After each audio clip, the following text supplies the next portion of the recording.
আমাদের প্রাণের ঠাকুর দয়াল ঠাকুর শ্রী শ্রী রাম ঠাকুরের মুখনিসৃত বাণী বেদবাণী প্রথম খণ্ড থেকে আজ আমরা শুনব।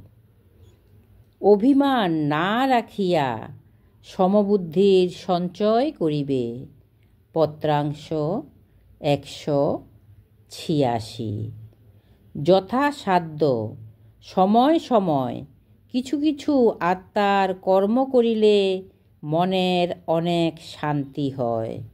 পত্রাংশ 187। গর্বহারী ভগবান কারো গর্ভ অভিমান থাকতে দেন না। জীবের ইচ্ছা কোটি বাঞ্ছা করে, কৃষ্ণের যে ইচ্ছা সেই ফল ফলে। এই মহাজনের বাক্য, ইহা অভ্রান্ত। পত্রাংশ 188।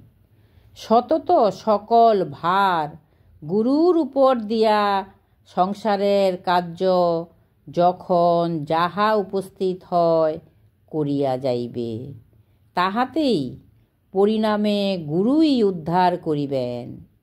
গুরু ভরসা ব্যতীত বর্তমানে তপস্যাদির দ্বারা শক্তি আহরণ করিতে ক্ষমতা কাহারই নাই। পত্রাংশ 189। সংসার মায়ামুক্ত, কিছুরই স্থায়িত্ব নাই। পত্রাংশ 190। ঠাকুরের রাতুল চরণে জানাই শত সহস্র প্রণাম।